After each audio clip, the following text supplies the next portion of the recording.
Baik, bismillah. Assalamualaikum warahmatullahi wabarakatuh. Yang terhormat Ibu Dwi Reski Anandari Sulaiman SPSI MSI sebagai dosen mata kuliah belajar dan pembelajaran. Puji syukur kita panjatkan kepada Tuhan Yang Maha Esa karena berkat-Nya lah kita dapat melakukan presentasi materi kita pada hari ini. Kami dari kelompok 2 di sini pada kesempatan kali ini kami akan mempresentasikan materi mengenai masalah motivasi dalam pembelajaran. Sebelum itu, perkenalkan nama saya Fadila Ramadhani sebagai moderator sekaligus pemateri pada presentasi kali ini. Adapun teman kelompok saya yaitu yang pertama ada Ahmad Fahri Syafa, ada Muhammad Reza Khairuddin, ada Nur Asma dan Renato Lianati. Oke, next. Adapun materi yang akan kami bahas yaitu yang pertama ada motivasi belajar dan pentingnya motivasi belajar. Yang kedua ada motivasi intrinsik dan ekstrinsik. Yang ketiga ada faktor-faktor yang mempengaruhi motivasi belajar. Yang keempat ada dampak rendahnya motivasi belajar. Dan yang terakhir ada strategi apa yang meningkatkan motivasi belajar peserta didik. Namun sebelum itu, ada latar belakang mengenai motivasi belajar. Nah, motivasi belajar sangat berpengaruh terhadap keberhasilan siswa dalam mencapai prestasi akademik. Setiap siswa memiliki dorongan belajar yang berbeda, baik dari dalam diri sendiri atau motivasi intrinsik maupun dari luar, seperti dukungan orang tua, guru, dan lingkungan sekolah, atau motivasi ekstrinsik. Ketika motivasi tinggi, siswa akan lebih giat dan fokus dalam belajar, sedangkan jika rendah, semangat belajar pun menurun dan hasilnya tidak optimal. Oleh karena itu, diperlukan strategi yang tepat seperti pemberian apresiasi, metode pembelajaran yang menarik, serta dukungan dari guru dan orang tua agar lebih semangat dalam belajar dan mencapai hasil yang lebih baik. Nah, yang pertama ada pengertian dan pentingnya motivasi dalam belajar. Next. Nah, pengertian dari motivasi belajar. Motivasi belajar adalah dorongan dalam diri seseorang untuk semangat dalam belajar dan mencapai tujuan tertentu. Motivasi ini bisa berasal dari diri sendiri atau intrinsik, seperti keinginan untuk sukses, atau dari luar, atau ekstrinsik, seperti dorongan dari guru atau orang tua. Dengan motivasi yang kuat, seseorang akan lebih giat belajar dan tidak mudah menyerah saat menghadapi kesulitan. Motivasi juga membantu seseorang tetap fokus dan disiplin dalam menjalani proses belajar. Tanpa motivasi, seseorang cenderung malas dan kurang berusaha untuk mencapai hasil yang lebih baik. Next. Kemudian ada pentingnya motivasi belajar. Dengan motivasi yang tinggi, siswa akan lebih bersemangat, fokus, dan berusaha maksimal dalam belajar. Inilah yang membuat motivasi menjadi faktor penting dalam meraih prestasi terbaik. Yang pertama ada siswa yang memiliki motivasi tinggi akan lebih bersemangat dan tekun dalam belajar. Kemudian motivasi yang kuat akan membuat seseorang lebih fokus dan berusaha lebih keras dalam memahami materi.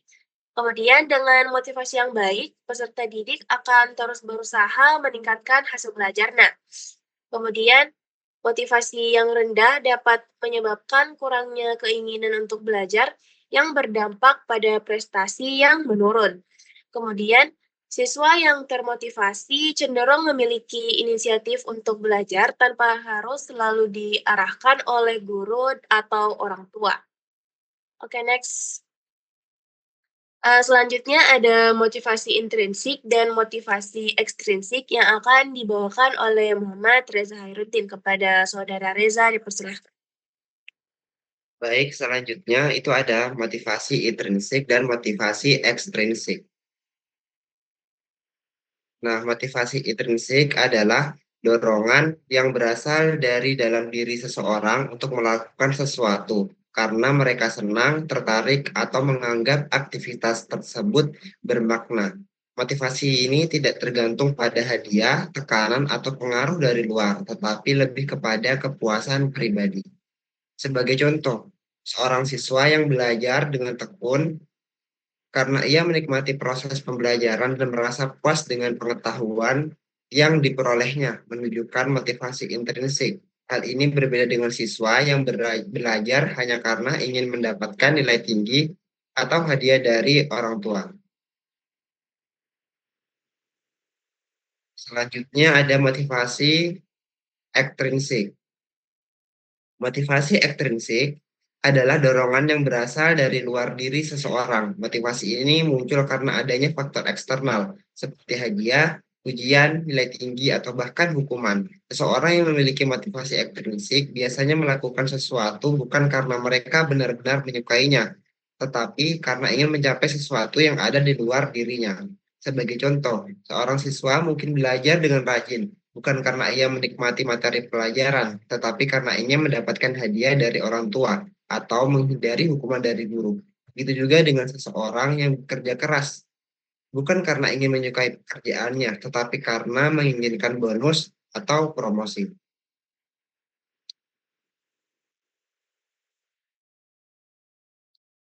Baik, selanjutnya ada faktor yang mempengaruhi motivasi belajar yang akan dibawakan oleh Nur Asma. Kepada saudari Nur Asma dipersilahkan.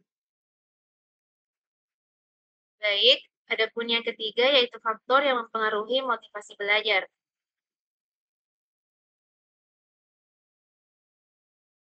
Faktor yang mempengaruhi motivasi belajar yaitu motivasi belajar tidak hanya berasal dari dalam diri siswa, tapi juga dipengaruhi oleh lingkungan sekitar, terutama peran orang tua dan guru. Adapun peran orang tua dalam meningkatkan motivasi belajar. Yang pertama, memberikan dukungan. Orang tua berperan dalam membantu tugas sekolah dan memberikan apresiasi terhadap prestasi anak. Yang kedua, membangun komunikasi. Interaksi yang baik antara orang tua dan guru membantu dalam memantau perkembangan belajar siswa. Yang ketiga, menyediakan lingkungan yang kondusif. Ruang belajar yang nyaman dan suasana rumah yang mendukung dapat meningkatkan motivasi anak dalam belajar. Selanjutnya, peran guru dalam meningkatkan motivasi belajar. Yang pertama, membuat pembelajaran menarik, yaitu menghindari metode pembelajaran yang monoton agar siswa dapat tetap antusias dalam belajar. Yang kedua, menetapkan harapan yang realistis. Ekspektasi yang sesuai dengan kemampuan siswa membantu menjaga semangat mereka dalam belajar. Yang terakhir, menjadi pendorong dan pengarah, yaitu guru berperan sebagai motivator yang membimbing siswa agar tetap fokus pada tujuan belajarnya.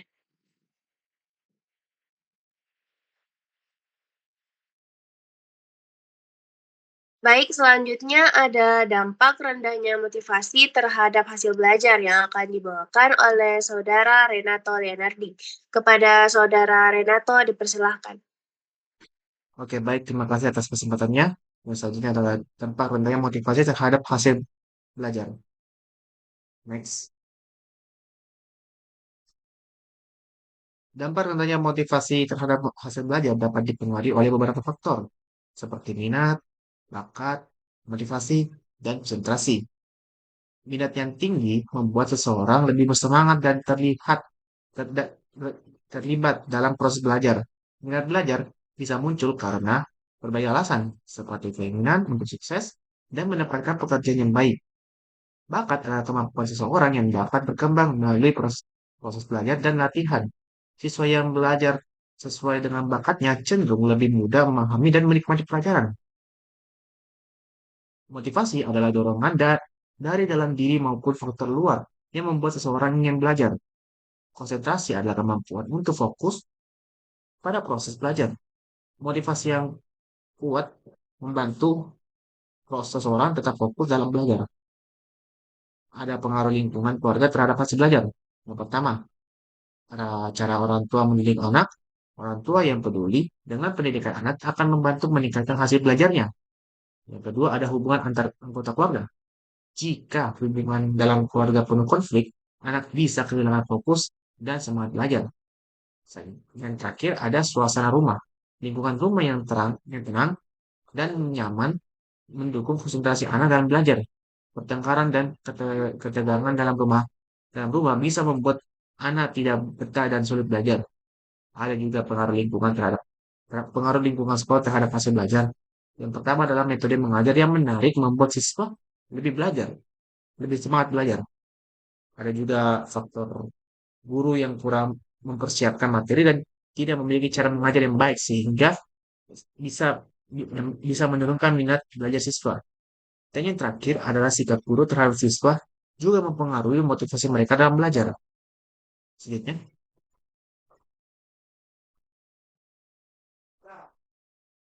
Baik, selanjutnya ada strategi meningkatkan motivasi belajar peserta didik yang akan dibawakan oleh Saudara Ahmad Fahri Syafa. Kepada Saudara Ahmad Fahri dipersilahkan. Baik, materi selanjutnya yaitu strategi meningkatkan motivasi belajar peserta didik. Next. Motivasi belajar sangat penting untuk mendukung keberhasilan akademik peserta didik. Dengan strategi yang tepat seperti pemberian reward, suasana belajar yang nyaman, dan dukungan orang tua, semangat belajar dapat meningkat. Kerjasama antar guru, sekolah, dan keluarga akan menciptakan lingkungan yang kondusif bagi perkembangan peserta didik. Beberapa strateginya yaitu, yang pertama yaitu pemberian reward. Guru dapat memberikan reward untuk meningkatkan semangat belajar peserta didik. Reward tidak selalu berupa barang, tetapi juga bisa berupa pujian atau umpan balik positif atas usaha yang telah mereka lakukan. Pujian dari guru sebagai bentuk apresiasi dapat memberikan dorongan bagi peserta didik untuk lebih bersemangat dalam belajar. Strategi kedua yaitu menciptakan suasana belajar yang nyaman. Suasana belajar yang nyaman membuat peserta didik merasa dihargai dan lebih aktif dalam pembelajaran. Cara menciptakan suasana belajar yang baik meliputi penggunaan metode pembelajaran yang menarik, media belajar yang variatif, serta kegiatan belajar yang tidak hanya bersifat individu, tetapi juga berkelompok. Dengan interaksi bersama teman sebaya, peserta didik merasa lebih dihargai dan termotivasi. Lalu strategi terakhir, yaitu guru bekerja sama dengan orang tua. Guru dan orang tua perlu bekerja sama dalam mendukung proses belajar peserta didik. Guru dapat memberikan informasi kepada orang tua mengenai perkembangan akademik anak agar mereka dapat memberikan dukungan yang tepat di rumah. Dengan komunikasi yang baik antar guru dan orang tua, peserta didik akan merasa lebih diperhatikan dan termotivasi untuk belajar lebih giat.